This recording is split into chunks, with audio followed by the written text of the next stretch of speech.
Ladies and gentlemen, creatures of the night, and whoever is currently avoiding responsibilities by hiding in their bathroom with headphones on, welcome to another unholy gathering of the Underground Nation podcast, where careers are elevated, truth gets exposed, and occasionally someone overshares enough trauma to make their therapist request overtime pay. Tonight's guests? Oh no, not just guests. These are certified survivors, forged in the cold streets of Flint, Michigan before social media existed, before rappers needed ring lights, before everybody suddenly became a marketing guru after selling 3 t-shirts to their cousins.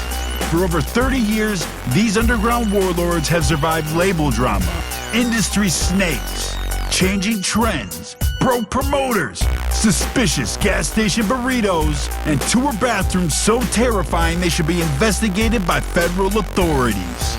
They've dropped classic projects, rocked over 200 shows, built a legacy most artists can only pretend to have in Instagram captions, and somehow they're still here. Still dangerous, still dropping music, still proving that real legends don't expire. Please show some respect for the iconic, the legendary, the always repping Flint, Project Born. And leading tonight's interrogation, she's fiery, she's fearless, she's one bad day away from being banned from several family restaurants. A redheaded menace wrapped in charisma, sarcasm, and beautiful chaos.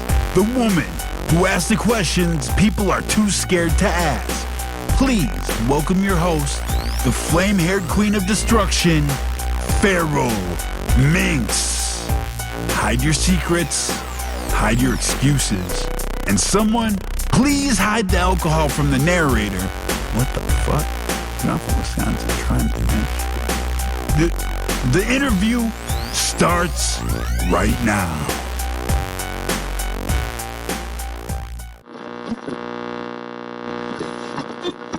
Yo, what's good, Underground Nation? It's your girl, the flame-haired, fire-starting, truth-talking host, Feral Minx. And tonight, we're stepping into something legendary. We're not talking about a wave. We're not talking about a trend. We're talking about a movement that survived decades. Straight out of Flint, Michigan, built in the fire since 1989. These are the kind of artists who didn't wait for permission, didn't wait for algorithms, didn't wait for validation. They got it out the mud, out the road, out the grind. Over 30 years deep, 200 plus shows, 12 projects, and still dropping heat with their upcoming album, Last Ride. Tonight, we sit down with the ones who stayed 10 toes through every era, the ones who kept it raw, kept it real, and kept it moving. Give it up for Project Born. Yes. How you doing? So glad to have you guys in tonight. I've been excited about sitting down with you guys. I really have. So take us back to 1989. What was the environment like in Flint when Project Born first came together, and what pushed you to take music seriously? Well, really, 89, music really wasn't even on my radar at the time. When we first start really getting into it. And then we, how it really all came together, and it came together just on accident. I would, just came back from Kentucky, and my uncle used to do music, and he was the one that kind of influenced me to do music. Like, it wasn't no rapper, nothing with my uncle. He was penning, he played all the music, everything we learned through music, everything was from my Uncle Scott.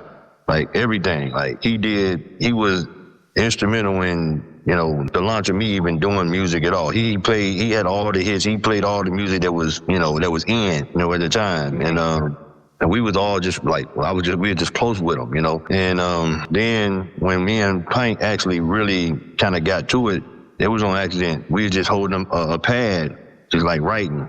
We was writing, then we would walk by each other with a pad. And one day we was like, man, let's make a group.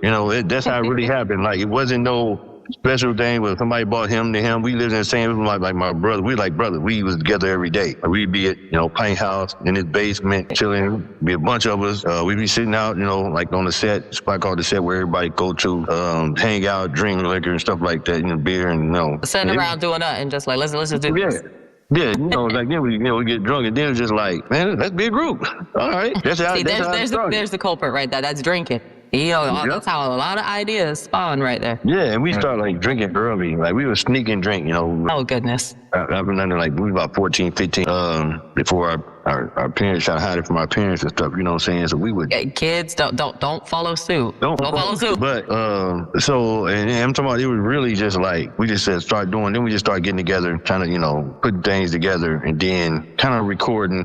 We put a microphone through 2 speakers and we would record that way.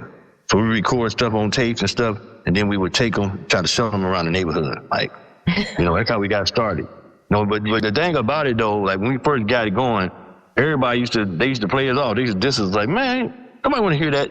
You know what I'm saying? That's before, we like, I won't lie, that's before we started to hone our crafts a little bit. We was still raw. We wasn't, that good at that moment. But you were ambitious. Yeah. So, and it was just like, I started studying music, like studying rappers at that time, and as time went on, we would study more music and study more music. And then it was just like, all right, Pint cousin come. Like, man, I'm gonna take you out to the studio. He's like, bet. We go to the studio, we drop that first song, the Losing It joint, and we rap for forever on there. As we dropped that joint, then we was like, man, that should be dope with Esham on here. And Esham at that time was the man, you know what I'm saying? Like he was, he was the guy, shout out to that man. That man was when we finally went to do the remix of that joint with Esham. And it was just like, it's crazy, like the reception we got from, that was the part that thrust us into the game. Like, boom, we got Esham, he the man. Like, we go get E, we put him on that, then we finally dropped the single. Yeah. And then it just blows up. Like, everybody like, man, everybody was on that single. That one, all we had was that single out. That lit us up. You know what I'm saying? That lit us up. When you dropped that single with Esham, did you realize at that moment you were stepping into something bigger than just local buzz? Nope. We still didn't even understand that like, we just thought we were just rapping. We didn't ever look at it as like it was really gonna blow like that. We were just rapping. After we did with Esham, then everything started to come about. But everything like really didn't start to come about until we started doing Psychopathic and we dropped our record then. Right. And that's when it just went just crazy. Like it was crazy after that. It was like we met Jay and them through Esham. I don't know, am I speeding? Am I going too fast? Oh, no, absolutely not. No, I am right here with you. Listen, I'm Speedy Gonzalez on the brain flow, honey. We there. Okay. So, like when we first dropped the single, we didn't know ICP and them or nothing. We heard of Esham, like, my homeboy knew of Esham. He the one brought Esham to my attention because I hadn't quite even heard of Esham before. And then he was telling me, like, man, this dude's good, like Tupac and Scarface now. I'm like, man, bullshit. They make his own there. I'm still like, bullshit. And then I heard him. You got to see it to believe it. Yeah, and then when I heard him, I'm like, this motherfucker is crazy. Yeah. But he was so raw. He was so raw. And I'm just sitting there like... whole nother sound. Yeah, he was a whole different level of... And I'm just sitting there, as I sit and watch Esham, like, he was steady, doing him. And I'm sitting there listening to his shit. I'm just like, man, he convinced me. He was like, at that moment, top 3 in the game to me. At that moment, in like 93... 94 around here, when I really first heard of him. I think I heard him probably before he came. I heard him probably like in 91. Early 90s is honestly, there wasn't too much different sound back then. That's when everybody was trying to make a name for themselves. So, I mean, he definitely stood out among the crowd.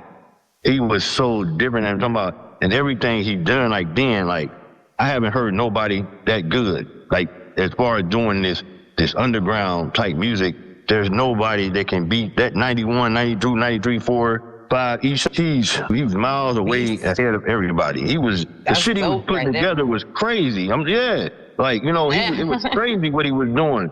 The samples he would use, everything he did, the way he put his album together, the flow, everything, all them. That shit was crazy. To think that all of that was done in the early 90s. Could you imagine what Esham would be capable of? All that stuff today? Man. All of that today. Yeah, man. Even when I see him perform now, even these days, I sit and stand and made him like a fan, like a serious fan.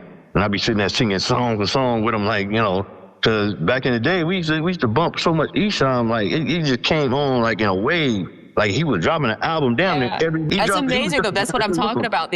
How he was doing that back then, and the technology is not, you know, like today, it's crazy, but could you imagine how much that would have took off and what it already did then, and the capabilities? He was so far ahead of the game. And back then, we was on, like, reel to reel and hey, dad, like, you couldn't mess up.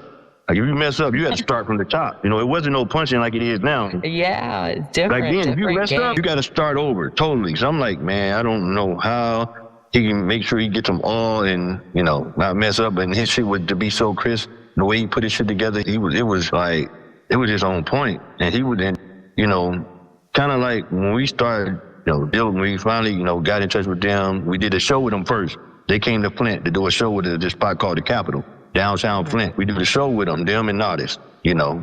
We come up there, you know, we think we done something. We get down. We like, shoot, we was younger too. Like, you know, we had way more energy and everything. So we thought we got down. And you always get energy when you're young until you start getting in your 30s. Then, you know, shit start falling apart then. Yeah, exactly. And then we thought, boy, that boy came through there and tore it up. I'm talking about just ripped the roof off of it. I'm sitting there looking like, God damn, it was crazy. Every day, creative spirits pour their hearts into their craft, only to feel ignored. No support, no network, no real community. That's why the Boogieverse was created. A place where musicians, podcasters, artists, streamers, entrepreneurs and creators connect, collaborate, and rise together. Stop chasing success alone.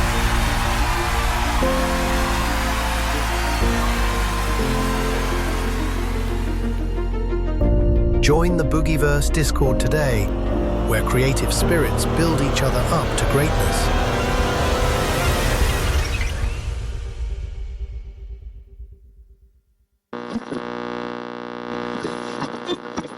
And then, after we did the show, we end up, you know, setting up the song probably a couple weeks later. We go, drop the Lose It, we go to Detroit, me in the studio. So I'm sitting here, you know, when you get there, like, you got to kind of not to be starstruck, you know, when you get to it, when you're doing music, like, you know, but we kind of knew at it, but, you know, when you're doing music and then you, like, you see somebody, like, that you done heard on record and they that, and then you see them, you got to act like you belong.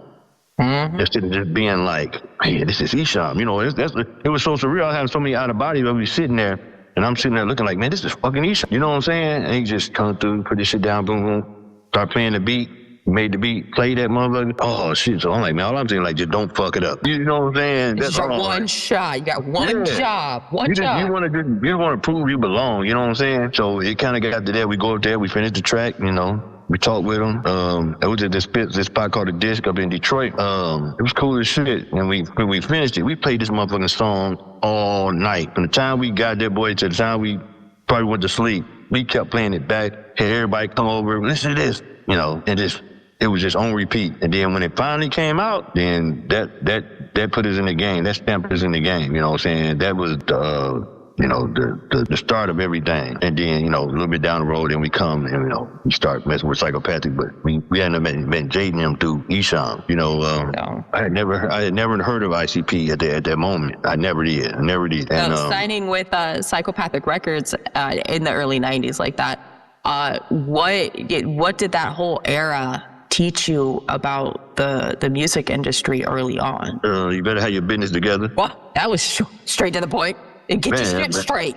Yeah, like really, like the one thing I learned is like that whole time, like if we could have go back and redo it all again, we'd have probably did certain things different and would have being a lot richer. And not be drinking at 14, 15 years old. Right. The drink times was going on. It was, because like we came up really in the projects. So Project Born ain't just a name. We ain't put a facade together. We was really in the projects, grinding it out. You know what I'm saying? We talking center dinners and powdered milk and cheese and all that. Like we really was in the projects on that struggle. So when we finally met ICP now, they came down with Esham to do a show at this spot called The Network down in Flint. And it was like, they came, introduced each other, you know what I'm saying? It was just like, we go on, we rock out like we do. And, Esham goes ahead and he does what he do. ICP and them do what they do. But see, the thing about it at that moment, a lot of our people didn't understand like the ICP thing. So they came out, they kicking Fago and shit everywhere. Our people, they come dressed dapper. You know what I'm saying? They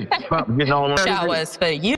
Motherfucker, people, they were mad at motherfuckers. I swear they were mad as hell. I'm like, man, So at that show, that's where ICP ended up inviting us to do another show, probably months away, down in Detroit, St. Andrews Hall. So they like, hey man, won't y'all do this show with blah, blah, blah. We're like, bet. But it was like our first time being out of Flint doing the show. So we kind of figured out like, how familiar people are with us, So at that time, we trying to figure that out. We ain't never been out of Flint. We get to Detroit, St. Andrews Hall. Like, if anybody, ever been in St. Andrews Hall, like, everybody knows that's the legendary stomping ground stage of one of the undergrounds of Detroit. Like, everybody who had performed at St. Andrews.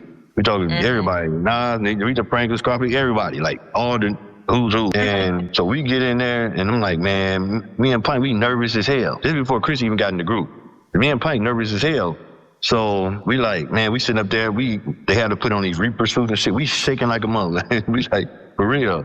So we get up there and then my man come out, he introduces us and everybody's going crazy. I'm like, oh. And that was just the stamp to say, okay, we heard of you. We heard about you. And then that was like our officially out of Flint thing we did that.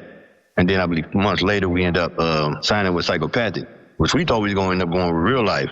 But, I don't know what transpired. I guess, with us, I think probably with us, our thing was we was new to the game. We didn't know business. We knew street business, and they don't always go hand in hand. Yeah, it's a lot different. When you're in street business, you get paid every day. Yeah. So we thinking, we supposed to get paid every day, like in music. No. Yeah. How you go out, you see everybody got on the Project Born shirt. Everybody did. There's got to be some money being made somewhere. Somewhere, and it's going right back into it to make more money later on for you to profit. Yeah, but see, one thing we didn't understand at that moment of how the business ran. Like, we don't know everything runs in quarterly, So we, before it came about, Jay called, like, hey, man, look, I want to holler at y'all about something, blah, blah. I'm like, bet, He was like, man, we want y'all to sign with us. That was the thing. They come to Flint. We meet downtown, get together, sign a contract. Boom. We're like, okay, we on Psychopathic. Like, that quick. Like, that was quick. Like, Psychopathic jumped in quick. It was quick. Shit. 3 minutes, one dime, nothing. Just, wham, bam, thank you, ma'am. Out your way. Yeah. We jumped on that. We were like, okay, saying, like, let's do what we do. We get on there. We start putting the Born Dead record together because we had some song before that, and somehow somebody lost the ADATs. So we didn't have our original thing that we was going to drop. Like, it was just cold. So we ended up putting Born Dead together. Like, so we go get the track with ICP, which we ended up doing the Graveyard joint. They used to come down to Flint, pick us up, take us back to Detroit, drop us off Mike Clark house, go in there, make magic. They come back, pick us up, take us back home. Every time we did. Like, damn, who did do? I swear Staggy had this old ass old school with jumping that boy. Jay had this that tracker, that side tracker, whatever the thing is, like a little tracker truck, you know what I'm saying? And then we just like, they used to always come to the project, like, you know what I'm saying? They was like, they was some of the only outsiders to be able to just come in the projects and be safe, you know what I'm saying? So then it was just like, at that moment, after we did that with them, then, that's when things really took off. Like, I probably like when we dropped Born Dead, which was in 95, February 25th, 95. I said, the next week after that, I go to the mall and all these people just rush me. And I'm looking like, what That's when you got known, man. I'm like, hold on. Because back then, like, you go to the mall, usually, like, like, me and my Bone Boy went, like, usually we couldn't go to the mall. We was like at least 10 deep because it was like in the thick of things with people from different neighborhoods who wanted, who always wanted to do something. Shopping must have been a bitch then. There wasn't no Amazon, no Instacart. No. you go to the mall back wigs then, and sunglasses and a head, you go in, you had to be at least 10 deep. At least. Good. This day, me and my homeboy go together. It's us two. And I'm talking about these people would come out. Born Dead had just dropped probably a week before. And these people would come out, and they surrounded me. They were surrounding me. I'm like, dang. So I had to sit down about an hour and talk. Like 20, 25, 30 kids. Like, just about, what's going on? You got nothing better to do? Like, sound like I'm just a superstar. I'm like, okay.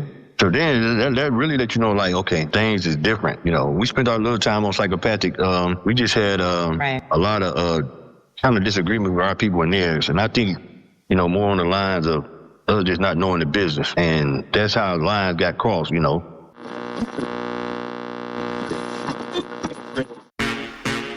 What can one little stick pack do? Better question, what can't it do? You see, this isn't an ordinary stick pack. This is Make Fit, a bioactive precision peptide that supports strength building, endurance, and specialized support for each of your 650 muscles. In the end, this little stick pack is your way of finding more confidence, resilience, and discipline. Small packet, big results. Make Fit now available in caffeine-free.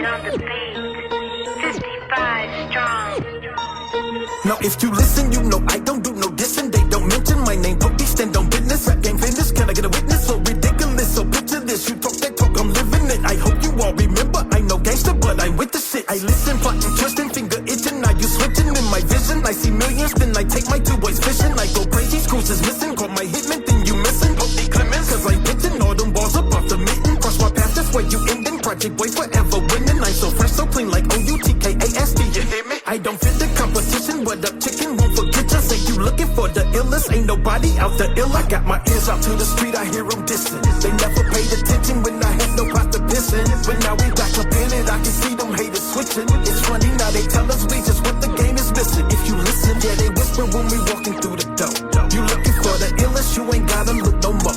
We back up in the game and now we running up the scope. Legendary, what they call us, so we here to steal the show. That's on the floor. Listen to the streets, wonder what the hell they talking about. Out here dissing me and your GC, you better watch your mouth. Beauty but a beast, when unleashed, then I'm problematic. We don't hide in bushes while y'all cooking, we come out the attic. It's on the scene, I suppose, and I'm well mannered. Feeling like a model, I'ma pose when I see a camera. You can't call my bluff, we got stuff to make your toe touch. They can't whisper about us, cause in real life y'all don't know much. Coming from the bottom, but my people say I'm legendary. At my opposition, y'all career is at the cemetery. If you ask about me, they should tell you I'm the chosen one. Picking rare sheep, y'all the black and I'm the golden one. I got my ears out to the street, I hear them distant. They never paid attention when I had no pot to piss in. But now we back up in it, I can see them haters switching. It's funny, now they tell us we just what the game is missing. If you listen, yeah, they whisper when we walking through the door. You looking for the illest, you ain't gotta look no more. We back up in the game and now we running up the scope. Legendary, what they call us, so we here to steal the show. That's on the phone. Can you listen while I'm pitching? You ain't hitting shit. Run up on these boys with any noise, fools, we with this shit. And don't forget, we right up on your chest just like a tent. Do you need a reminder who the fuck you really messing with? I'm ruthless just like easy. Ring your ass out like a squeegee. Stay on 10 like I'm like Nippy. Throw your ass up like a frisbee. If you bear, nigga, I'm grizzly. Busy trying to move the sizzy. I need paper now, oh really? I'm a hustler till they kill me. I don't think they feel me supposed to go with me and poke and put this game up in a choke. Hold up, we need a million. I'm the product of a broken home and see me, I'm going silly. I've been guilty trying to get my paper, but the cops was trying to grill me, motherfucker. I got my ears out to the street, I hear them distant. They never paid attention when I had no pot to piss in. But now we back up in it, I can see them haters switching. It's funny, now they tell us we just what the game is missing. If you listen, yeah, they whisper when we walking through the door. You looking for the illest, you ain't gotta look no more. We back up in the game and now we running up the scope. Legendary, what they call us, so we here to steal the show. That's on the phone. They was new in the game too. They didn't understand as much, either. They was coming in, they was fairly new. They was just figuring things out by then. So then it kind of like where we just end up going our separate ways probably after a few months, Right. Well, Polk, what are you think about that, I mean, how has those experiences, affected things like now? I mean, do you feel that Psychopathic signing on to that was, a big game changer in your recognition as well? Yeah, like in the beginning, the party he was explaining, I wasn't in the group. I mean, I was in the group. I came in the group like before the EP dropped, but I wasn't on none of the songs because they did the songs before I came in the group. So it was a little different with me. Like when they was getting picked up, like Jay and them coming down, I wasn't in the group at that time. I came in like... Yes, but Project Born itself, that was getting a name. And that, do you feel like that was their recognition point? Yeah. That was the big, the similar friends, I should have phrased that better. Yeah. That was their big breaking point, as far as, like with Esham, like what he was saying, that wasn't, so much the big, as far as getting 10 deep in the mall. Right. Yeah, that was it. Yeah. Yeah, so that was a big set. Well, I guess, absolutely. Yeah, that was like, during the Psychopathic days was like, that shot us through the roof. Like, the Psychopathic was just coming up hard at that point. I think Ringmaster was just coming out. Right. And they were just really coming up hard. Then when we was out there Born Dead, it just like, for us, it just went crazy. Like, just crazy. And like, we like, okay. Because as you go on, like, through life, like, we kind of got lost a little bit in the shuffle after that. You know what I'm saying? We got lost a little bit in the shuffle. After leaving Psychopathic, when we was on Psychopathic, we actually got a thing from like Hollywood Records who wanted to get us from Psychopathic. Right. They did. Hollywood Records is a branch of Disney. Yeah. So we know a lot about them Disney secrets back there, Really? Yeah. We're talking 95. Like, this was going on with us in 95. Like, we listened, Psychopathic to stay with them. We listened to them and, stay with them. There's a lot of things like, we learned a lot like from them. Like if you see how they run business now, like, as you watch over the years how they became the juggernaut of business, the way they do things, like it's unparalleled to anybody. They do things a certain way and they always on point with their merch. They made us like show us how important merch was. Just the little tweaks, And then getting to deal with Mike Clark. Like, Mike Clark was, he's a musical genius. Everybody who knows about music or anything about music, like, Mike Clark was him. He was the him of the era because he's the one doing the music for them in that era where they was having all these platinum records. Right. So at that point in time, how many shows would you say that you had already done? We hadn't done many. Because we had did, we did the one with Esham and Artists. We did the one at the Network. We did the one in Detroit. We did one. The ICP had us do, I think it was a Hollow Wicked or something. We might have Hollow Wicked. Yeah, we had the Hollow Wicked. It was Hollow Wicked 90 something. It was 95. Everything we did like with them was to have 95. So you had just started with your shows and already you was getting mad recognition and everything. So let's fast forward a little bit to that. So whatever you guys were actually getting, on the road and going and doing all of these things, did that life on the road, did it change or affect how your perspective from the beginning to where you were at that point in time? Oh yeah, said our life on the road. Yeah. Yeah. We seen a lot of things being on that road, so it definitely changed perspective or whatever. Well, what's something that fans would never understand unless they've lived that? Because it's one thing being home, and just spreading your wings and leaving for the first time. It's another totally different thing. Living on the road and just being on that life. Right. So we did our first tour in, 2008, what we did with Twisted or whatever. Getting out there. It was crazy. Esham before that, didn't we? No, the one with E was after. Oh, okay. Yeah. It's been a long time. Yeah, the one with Twisted. Just going out to different cities. It's just like, man, especially coming from the projects, being in Flint all the time and, not seeing a whole lot, you know what I mean? And then just to get out on that road, it just definitely just opened our eyes like, damn, this is what it is, life on the road. Just hearing about it before, but then actually, living it, it definitely opened our eyes up about everything. Yeah, I can imagine. So what kept you motivated to keep pushing when the spotlight wasn't always on? The love of music. When you love music and you grew up on it and you just got it in your heart, that love. It just, and then especially when you go through a lot of things, the experiences, that you get to talk about, and that ain't no better feeling than when you get, fans coming up to you telling you this certain song helped them get through certain things in life and stuff like that. So that was the motivation, you know, to keep us going. Mm-hmm. Yep. That was it. Cause like, as you think about it, like, you know, when you ain't out doing shows, you ain't in the midst with your family, when your family out on the road, it's like when you're at home, I'm just dad, I'm just uncle, I'm just a normal person.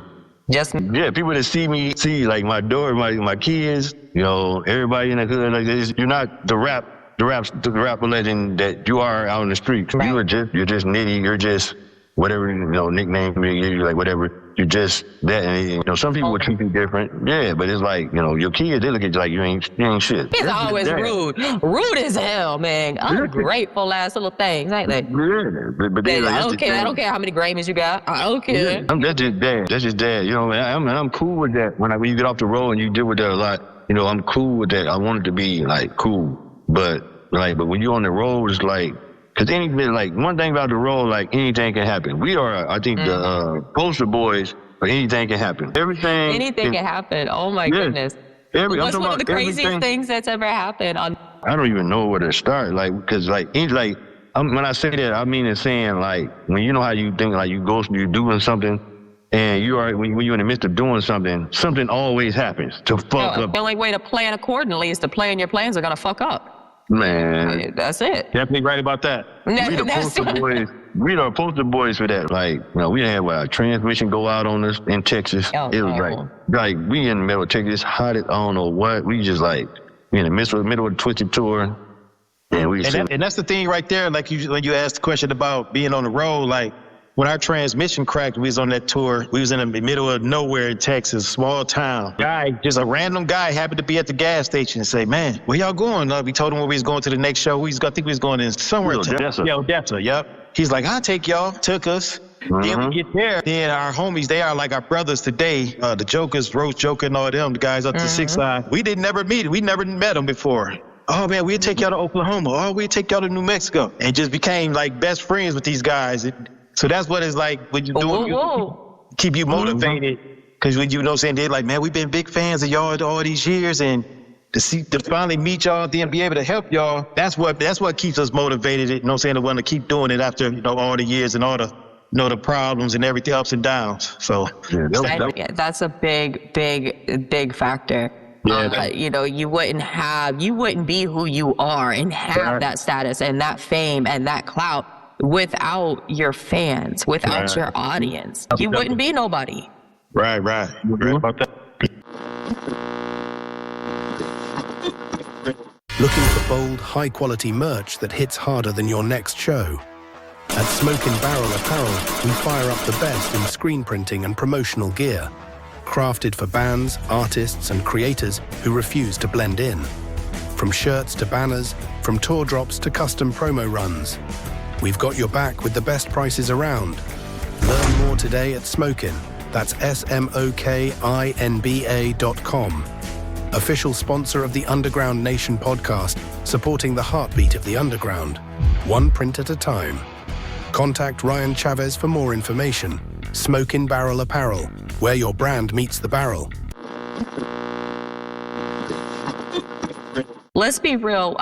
Do you feel like the underground sometimes holds artists back more than it helps them grow? I don't think so. It depends on what kind of artist you are. Like if you're a mainstream artist, like if you're looking to be a mainstream artist, and no, but if you're on the underground and like you getting your grind, if you know how to grind on the underground, like when we did started back in the days, everything out of the trunk. You know, you hands on with everything.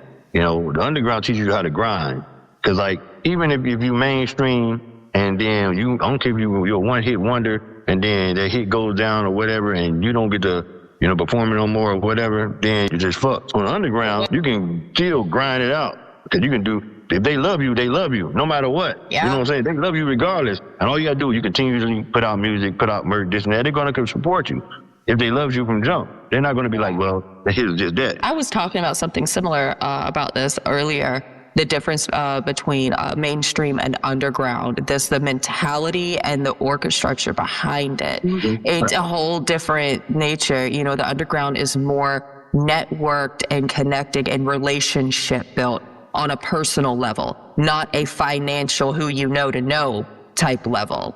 You know, you're not mingling just to rub elbows and to make acquaintances. You're actually making real long-term relationships and connections. And But that, do you still, I mean, even on the underground, that still matters to an extent. Like, the people you, sometimes, it ain't what you know, it's who you know. That works even on the underground. Like, you ain't lying on that. Money talk, bullshit walk, you know. Yeah, hey. but you see how they gatekeep. They be gatekeeping. Yes. Still down here. They do that down here still. And you got it. Sometimes, like, having them certain connections get you into doors that just regular don't get you in. You're like, man, they connected with ICP. They connected, you know what I'm saying? And, you know, sometimes sometimes them relationships, you know, move you to another area that other people can't get to. Yeah, you're right on that one. You're absolutely right on that one. Yeah. So do you think loyalty to a scene can sometimes limit evolution as artists? Yeah, I do. Mm-hmm. Like if you look at like a lot of the fans, they don't like certain artists because of they hear their favorite underground artists saying fuck mainstream or all this and that, so they feel the same way. So then when other artists come, like the younger that's coming up, they have that same mentality. And then it's like, oh, fuck these artists. So they want to stay underground so they don't never get a chance to grow and see what else is out there. You know what I mean? Yeah. I really believe that. Limiting your sights before you even see what you're looking at. Yes. Yeah.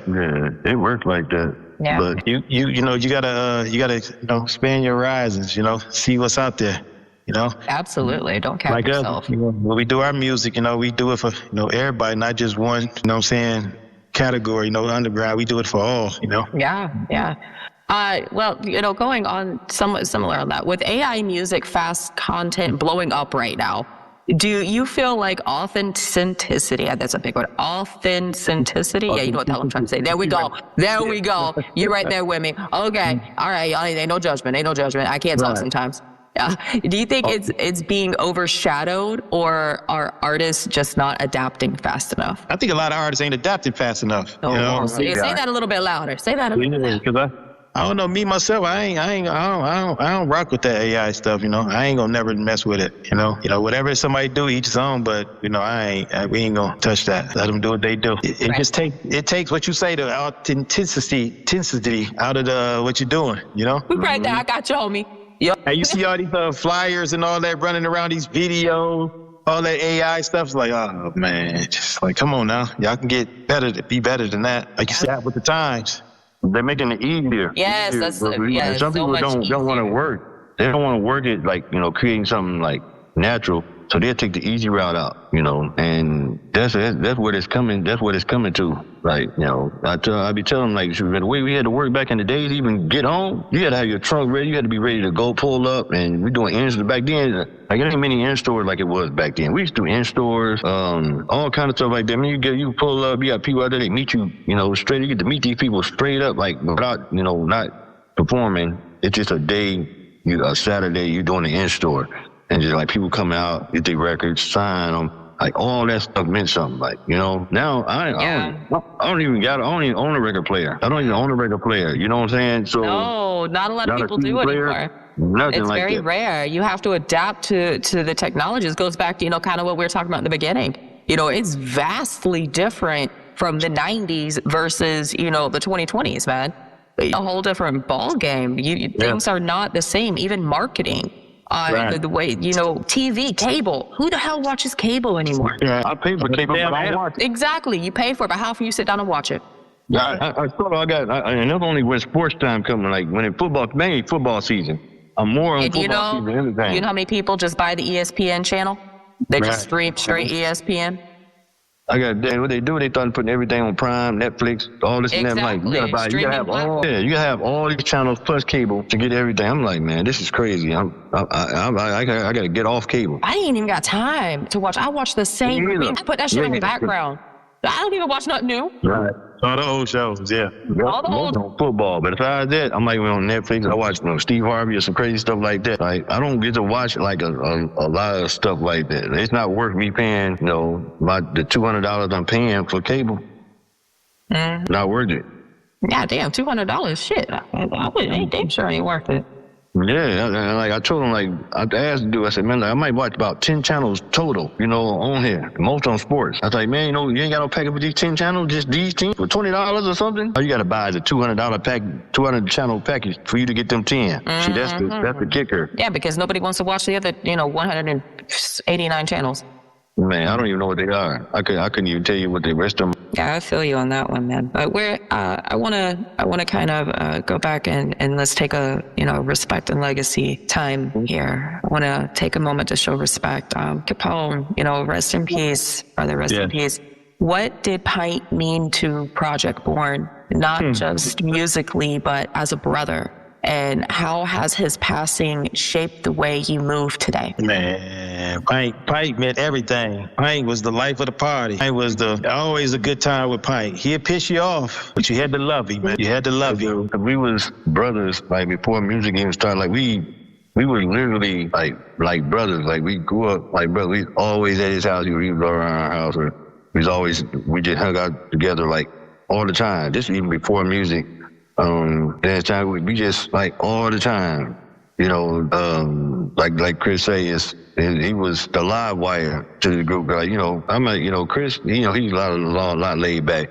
I'm a little bit, more talkative. And then Pint is he's just next level on everything. He don't give a fuck. He just says what he wants to do. And like, every group has one of them. Like, them people who just does just some of the craziest, stupidest shit ever. Like, man, he was our guy, it was, and, I won't even lie. I think, like after he passed, I think that kind of took a piece of me from music. Like the way I feel about music now ain't the same as it was before, and I keep telling, I probably tell Chris, I probably tell like a lot of people that's too close to me, and I'm like, man, I just don't feel the same up there no more. I usually like, whenever I'll say something about retirement, I don't want to do music, and then I get on stage and then fire comes back like this, you know what I'm saying? You're like, man, it was just electric up there. It just... You gotta get your feet wet again to realize how wet the water is. Man, I didn't perform a few times, after his death, and it's just the fire just doesn't pop back together like that. Yeah.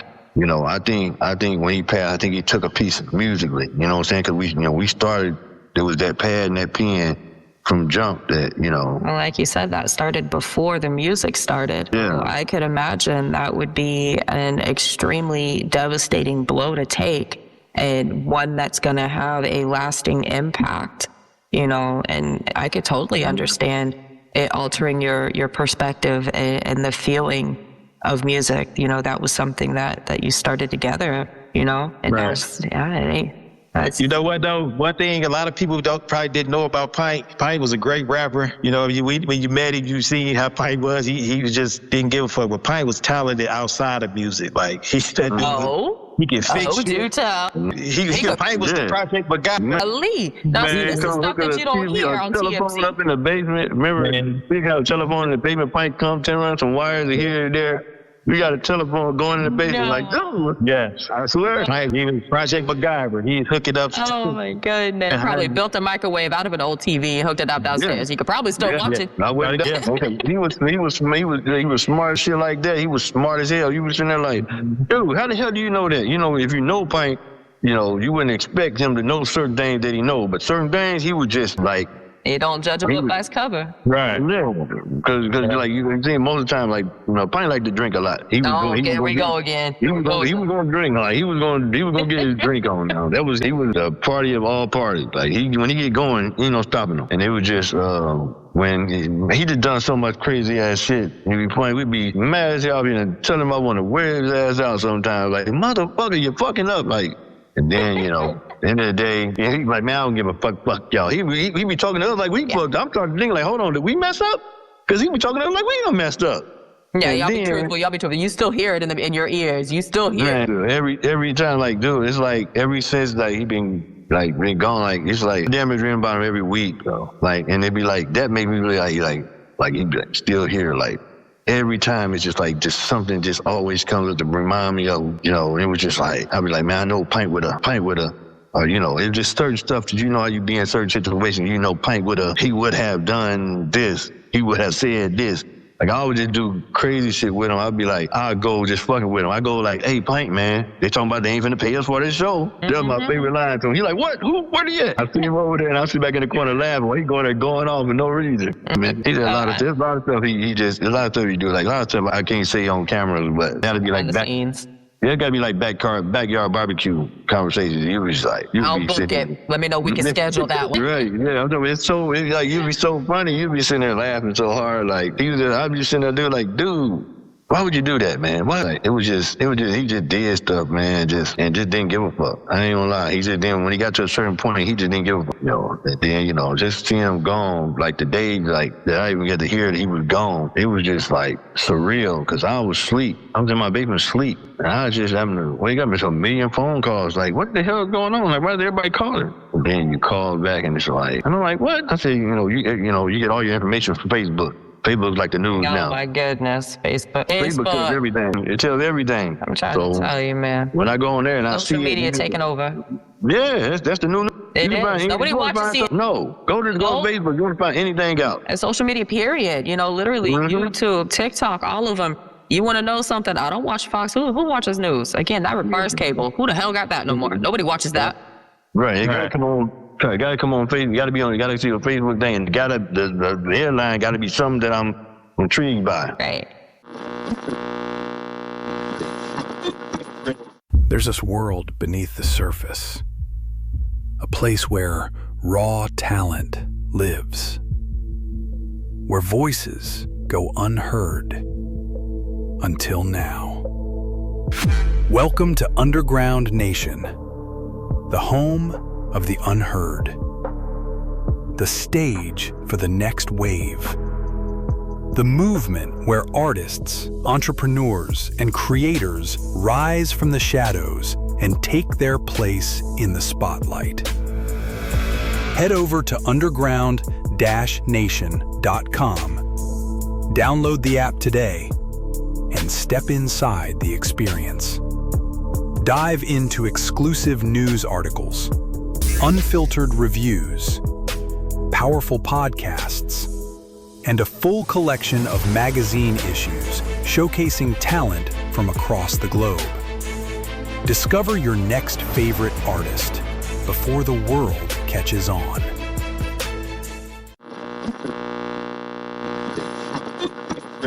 But you've got Last Ride coming. What's the energy behind this album? Is it a closing chapter or a new beginning?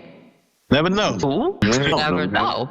But the energy behind it though is just it's that we taking it back, but it's that newborn shit. We got 12 tracks. You got anything that you want, any type of song that up feeling that you need. You know what I'm saying? You're going through. It's on there. It's hard. The singles I'm Me, Cold Blooded, and now Listen.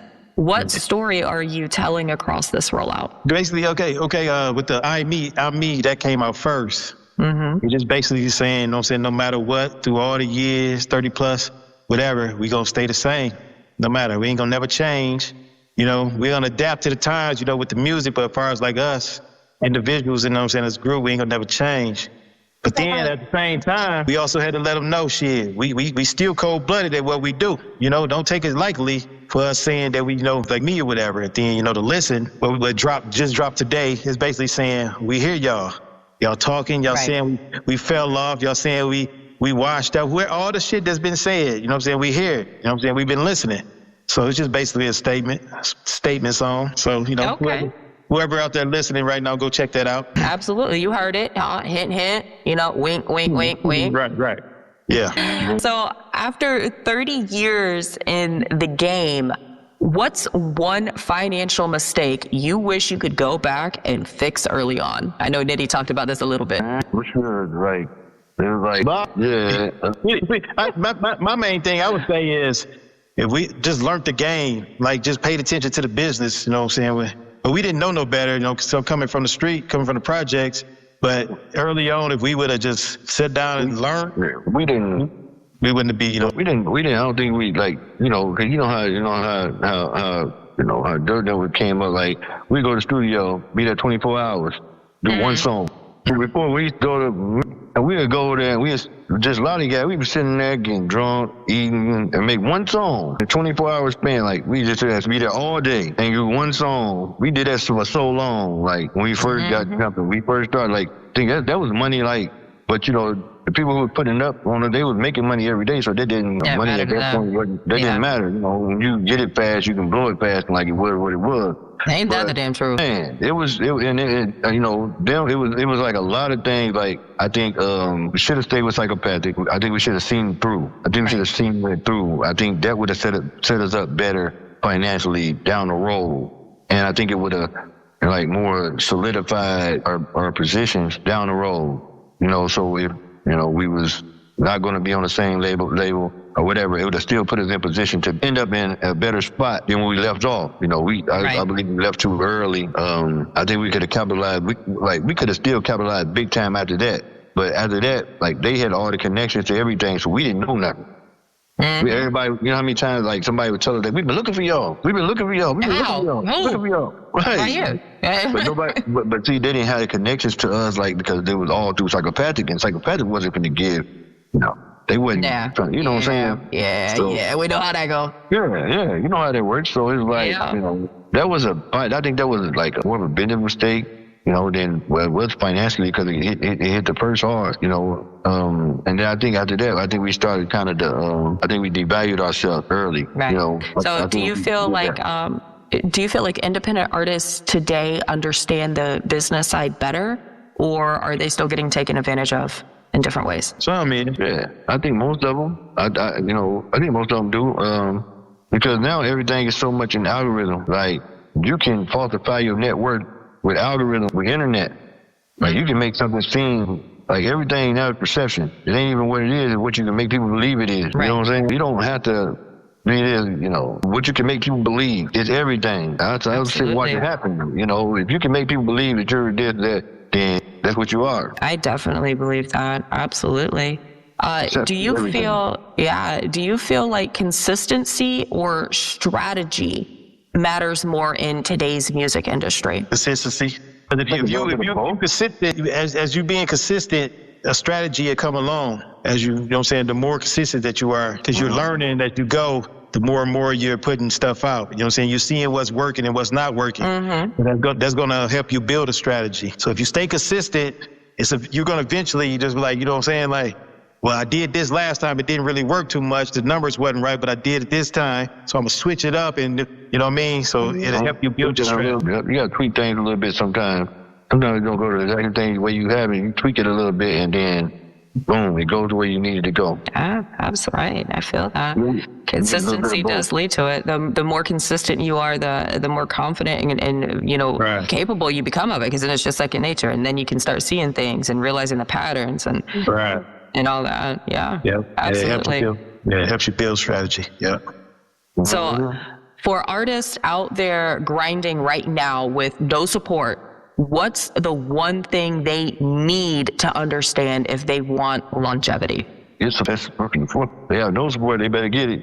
You got to build a team. Y'all better get your suspenders on. Get some support. Yeah, you got to have a good team. If you got a good team, because a lot of artists, they try to be the artist. They try to be this. They all these wearing these different hats. But if you build a team, you know what I'm saying, you can focus on being an artist. You know what I mean? Because you can bring yourself out doing that. You bring yourself out doing it. Like, you know, we had the thing of doing that for most of our career. You can bring yourself out doing that. Like, you know, you trying to do too much. But the thing about that, though, when you try to put somebody else in charge of that, they have to know their job and, hey, this is your job. This is what you in. And they have to do that. Instead of, a lot of people, they want to be the artist too. And that's the hard thing, like when you get out on the road, like for them to be able to balance that. Like they want artist respect. Instead of, you know, doing your job, you know what I'm saying? Like, hey, dude, if everybody do their job correctly, we in a good spot. But it's always a few that want to do something different. You know what I'm saying? Yeah, there's always a few, man. Always a few. It's always, because they want to respect. But we can get paid if everybody does their job, you know what I'm saying? No, people don't understand that. You know, I feel like a lot of people are used to starting, you know, like back in the 90s, in the old school era, you know, working that hard, that nitty gritty, you know, literally, no. And nowadays it's a whole different ball game. You literally have to depend on a machine, your team to work and function like a machine. Everybody has to play their part, or else you're fucked, bud. You can't take it over by yourself anymore. That is not how. The days of being a solo, independent, successful artist are long gone. That don't happen anymore. Right about that. Yeah, and I feel that a lot of independent artists, you do. There's a lot more support, but there's the things of nobody knows how to use it. You think of the underground, how many of them are in tune to the technology? How many of them are in tune to social media, to how to actually market and promote and to utilize those things? That's, that's one thing that we're trying to do, here with the Underground Nation. This is the whole point of what we're trying to build and to teach and to grow, because I genuinely feel that, a lot of guys don't understand like what y'all had to go through to do that, and to try to do that now on your own, homie, you setting yourself up for failure. Right. Yeah. About that. I think it's easier to get promotion from one side of the country to the other. That's what makes it a lot easier, because all you do is pick up a mic, put a camera in front of you, and go. Go. And there you go. Like you're off and running at that point. Back then we didn't have that kind of access. Honestly, we had to drive to here. If you wanted to talk to people in California, you had to drive to California. Yeah. You had to get your ass in the car. They didn't have emails. No emails, no none of that was like big at the time. Right. Everything at that point, as far as like that, was like non-digital, and then it started to gradually start to get there, and then that to aid. We was in reels, and anybody who knows about reels is totally different. Like people don't even know about reels. Exactly, that's what I'm talking about. Nobody knows about these things now. And I feel that, that's a huge marketing tactic and tool that a lot of people don't know about. Y'all don't know how to be using them the way you should be. Right. I hate the shortcuts. I hate the shortcut. When we doing stuff, I like to, if we got to go the long way home to get what we want, get what we need to get, then I like going the long way home. I hate the little shortcuts sometimes, because, sometimes it takes away from the work ethic. People don't. You're absolutely right on that one. I hate it's like walking through somebody's yard, when they tell you not to, you going across, I'm just going to cut through the yard and get there faster. Knowing that these motherfuckers going to send their dog with you, or it's going to be an altercation. Go the long way home. Sometimes that's just a better thing to do. Just going the long way home. Slow down and enjoy it, because that's honestly, when you take it too fast, you miss. And that's when you mess up. Yeah. You got to think something. A lot of people don't think things through on the moment, but it's on the fly. So especially when you're doing something on the fly, you're like, okay, all right. Sometimes you got to sit back and think before you respond to certain things, certain people with things. You got to think first, then respond. A lot of people, we just say something, especially when you get alcohol involved, and then it's just whatever. It's there ain't no thinking on that one. You know how this is. Well, actually, there is some thinking, because then you sit around and think about nothing, and then that's how teams are formed. That's how projects are born. I get that. But, you're right about that. And I preach that all the time myself. Don't make decisions based off impulses and emotion. Take time to think about what you're going to do before you do it, because it might fuck your ass over in the long run. So when you do it, you ain't no taking it back. No.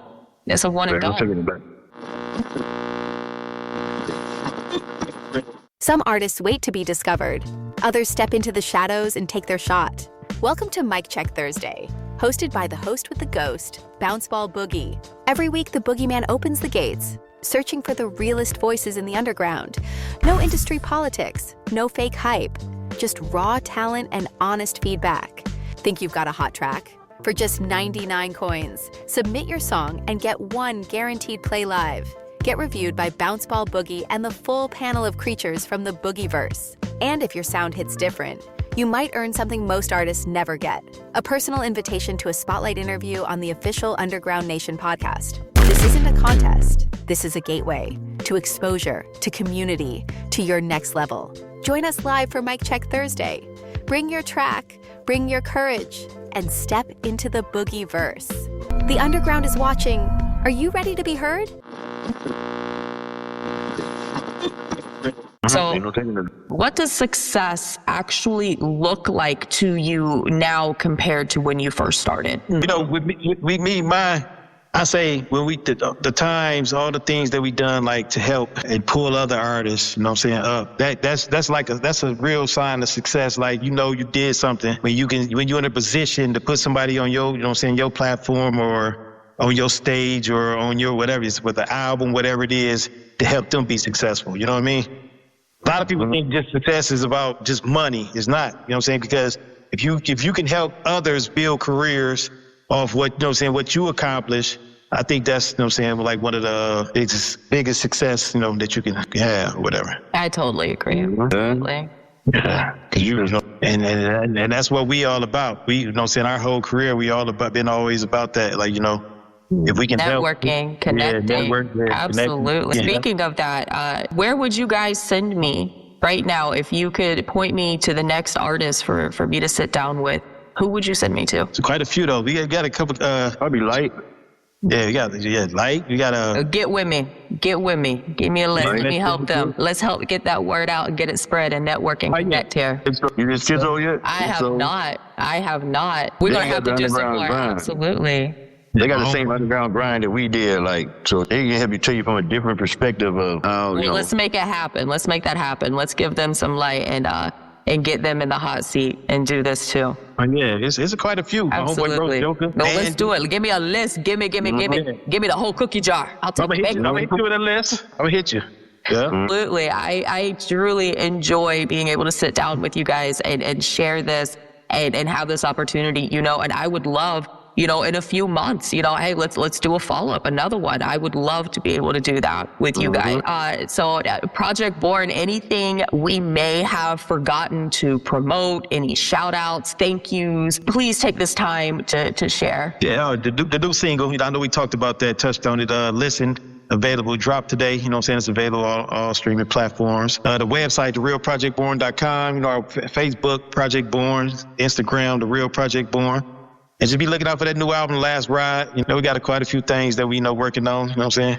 Got some videos coming up that we finna be shooting and, you know. Whole Rock, September 27th. 26, 24 to 28, something like that. Yep. Be nice. You know, we got the Monster whole crew coming, so. Yeah, what's going on with that? You heard something going on with that one? Yeah. I heard something going on, a little something, little birdie. You know, I got ears everywhere. Yeah, we working. Everybody working. Midwest Syndicate, Corey Farmer, Light, us. I'm gonna be sitting down. I'm gonna be sitting down with a lot more people here soon. Yeah. We got another surprise coming too. That we gonna announce soon, you know what I'm saying, about an artist, so. Well, we definitely gonna be in connection on that one. Yeah. Absolutely. Well, I genuinely appreciate you guys again sitting down. Y'all, that right there, that's not just music, that's experience, that's scars, that's wisdom. Shout out to Project Born for pulling up, sharing their journey, and keeping it real with us tonight. Much respect for the legacy, the grind, and the message. Y'all already know what to do. Make sure to go tap in, like, follow, and subscribe to Project Born on all social and streaming platforms and run those numbers up. If you enjoyed this conversation, and I know you did, head over to underground-nation.com to discover more incredible artists making noise underneath the surface. And if you feel like you've got something to say, something to show, something the world needs to hear, don't wait. Submit your information right now to ugnpodcast@gmail.com and get yourself featured. This has been your girl, Feral Minx. Stay feral. Thank you. Absolutely. I greatly appreciate it again, guys. I'll be in touch. You take care. You have a good night. Much love. You guys have a good night. Thank you. I know he told us to hold on, right?